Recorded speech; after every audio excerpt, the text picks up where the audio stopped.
नमस्कार विद्यार्थी मित्रांनो, सगळ्यांचं स्वागत आहे नोकर भरती या यूट्यूब चॅनलवर. महाराष्ट्रातील मान्यताप्राप्त खाजगी अंशतः किंवा पूर्णतः अनुदानित माध्यमिक आणि उच्च माध्यमिक शाळांमध्ये शिक्षकेतर कर्मचारी भरती प्रक्रिया राबवण्यासाठीचा शासन निर्णय जी आर हा जारी झालेला आहे. पहिल्यांदा आपण जी आर पाहणार आहोत. या भरतीमध्ये 17,500पेक्षा जास्त पदे रिक्त असल्याचं ही माहिती आली आहे आणि त्यामुळे जवळपास 15,000पेक्षा जास्त जागांसाठीची ही जाहिरात येणार आहे. तर महत्त्वाची गोष्ट म्हणजे ही संख्या आणि जाहिरातीची तारीख हे सध्या अंतिम आणि अधिकृत नाही आहे.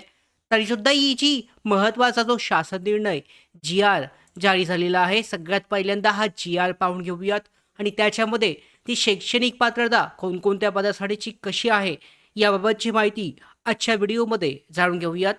राज्यातील मान्यताप्राप्त खाजगी औषधा पूर्णतः अनुदानित माध्यमिक आणि उच्च माध्यमिक शाळातील शिक्षकेतर कर्मचाऱ्यांच्या पदभरतीसाठीची ही मान्यता 11 ऑगस्टला देण्यात आलेली आहे आणि यामध्ये प्रत्येक पदासाठीची शैक्षणिक पात्रता कोणकोणती पदे आहेत त्याची सुद्धा माहिती ही जाहीर करण्यात आली आहे. तर विस्तारित जाणून घेऊयात प्रत्येक पदासाठीची पदनिहाय पोस्टनिहाय शैक्षणिक पात्रता.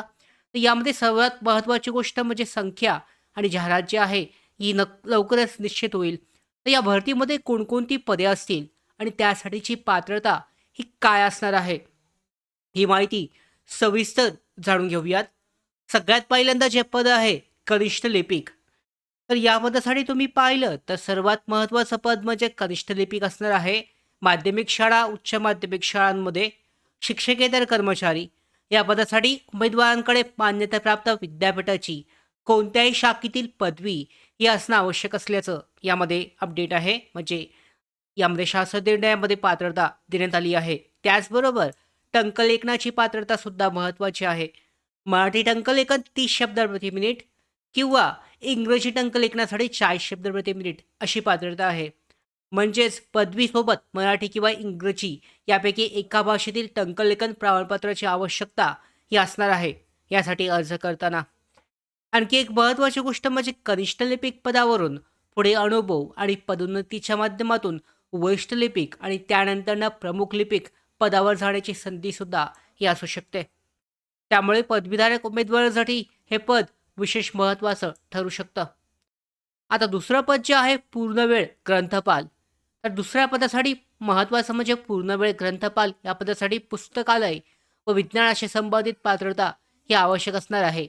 यामध्ये पाहू शकता master of bachelor library science किंवा बॅचलर ऑफ लायब्ररी सायन्स ही शैक्षणिक पात्रता आवश्यक आहे. सारखी पुस्तकालय विज्ञानातील पदवी असलेल्या उमेदवारांना ही पात्रता असू शकते. तसेच पुस्तकालय विज्ञानातील संबंधित प्रमाणपत्र किंवा अभ्यासक्रमाबाबतची काही पात्रता पर्यायसुद्धा यामध्ये असतील. याशिवाय master of library bachelor of library science केलेल्या उमेदवारांना देखील या पदासाठी आपली पात्रता ही तपासायची आहे, चेक करायची आहे आणि त्यानुसार लवकरच जाहिरात आली की अर्ज केला जाऊ शकतो. मात्र पाहू शकता ग्रंथालय पदासाठीची नेमकी कोणती पदवी, प्रमाणपत्र किंवा अभ्यासक्रम हा ग्राह्य धरला जाईल हे अधिकृत जाहिरात आल्यानंतर ना अधिक स्पष्ट होणार आहे. तिसरं पद जर तुम्ही पाहिलं तर प्रयोगशाळा सहाय्यक. या पदासाठी विज्ञान शाखेचा खूप विद्यार्थ्यांना महत्त्वाचे पद म्हणजे प्रयोगशाळा सहाय्यक असणार आहे.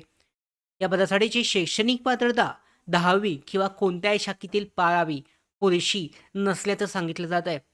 फेब्रुवारी 2026 मध्ये जो सेवा नियम जो आहे यामध्ये करण्यात आलेल्या बदलानुसार मान्यताप्राप्त मंडळाची 12वी विज्ञान शाखेतून उत्तीर्ण असणं आवश्यक असल्याचं यामध्ये अपडेट आहे. त्यामुळे 12वी कला किंवा वाणिज्य शाखेतील विद्यार्थ्यांनी या पदासाठी अर्ज करू नये, त्यांना पात्रता हे मिळणार नाही आहे अशी अपडेट आहे. म्हणून 12वी विज्ञान शाखेतून पास झालेलं असाल तरच प्रयोगशाळा सहाय्यक या पदासाठी तुम्ही अर्ज करू शकता. त्याच्यानंतरनं चौथं महत्त्वाचं पद म्हणजे शिपाई. आता मित्रांनो, शिपाई पदासाठी एक महत्त्वाचा हा गैरसमज आहे. या प्रस्तावित शिक्षकेतर कर्मचाऱ्यांच्या सरळ सेवा भरतीमध्ये शिपाई पदाचा समावेश नसल्याचं हे सांगण्यात आलं आहे. तरीसुद्धा शिपाई पदाबाबत अनुकंपा नियुक्तीची प्रक्रिया ही स्वतंत्रपणे लागू असल्याची माहिती आहे.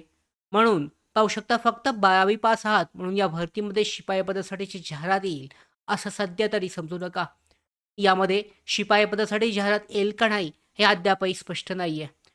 पुन्हा एकदा जर पाहिलं तर पदनिहाय पात्रता, पोस्टनिहाय, कनिष्ठ लिपिकसाठी पदवी, मराठी 30 शब्द प्रति मिनिट किंवा इंग्रजी 40 शब्द प्रति मिनिट आवश्यक आहे. पूर्णवेळ ग्रंथपाल, पुस्तकालय म्हणजे बॅचलर ऑफ लायब्ररी सायन्स किंवा मास्टर ऑफ लायब्ररी सायन्स आवश्यक आहे. प्रयोगशाळा सहाय्यक 12वे विज्ञान शाखेतून उत्तीर्ण. शिपाई या पदभरतीसाठीची सध्या समावेश नाही आहे. स्वतंत्र अनुकंपा नियुक्ती जी आहे या प्रक्रियेसाठी राबवली जाणार आहे. तर विद्यार्थी मित्रांनो, या भरतीची जाहिरात 1 ते 1.5 महिन्याच्या कालावधीमध्ये जाहीर होणार आहे. कारण सगळ्यात महत्त्वाची गोष्ट म्हणजे शासन निर्णय हा जाहीर झालेला आहे आणि शासन निर्णय जाहीर झाला याचा अर्थ पुढच्या 1 ते 1.5 महिन्यामध्ये पूर्ण कारवाई पूर्ण होऊन याची जाहिरात जी आहे ती येऊ शकते. सध्या जर कोणत्या YouTube, WhatsApp किंवा Facebook मार्फत तुम्हाला अशी अपडेट मिळाली असेल की जाहिरात आलेली आहे, तर अद्यापही ही जाहिरात आलेली नाही आहे. त्या संदर्भातल्या सगळ्या महत्त्वाच्या अपडेट आपण तुमच्यापर्यंत पोहोचवणार आहोत. सध्या उमेदवार काय करू शकतात, तर ज्या पदासाठी तुम्ही अर्ज करू इच्छिता त्याची तयारी करू शकता. तुमच्याकडे जी शैक्षणिक पात्रता आहे किंवा नाही त्यानुसार तुम्ही चेक करू शकता. आणि विद्यार्थी मित्रांनो, 17,000 पेक्षा जास्त रिक्त पदांसाठीची जाहिरात, त्यामुळे जवळपास 18,000 पदांसाठीची संभाव्य जाहिरात जी आहे 15,000 पदासाठीची जाहिरात हे निश्चित मोठी संधी ठरू शकते. उच्च माध्यमिक आणि माध्यमिक शाळांसाठीची ही भरती प्रक्रिया सरळ सेवा पद्धतीने TCS किंवा IBPSद्वारे घेतली जाऊ शकते.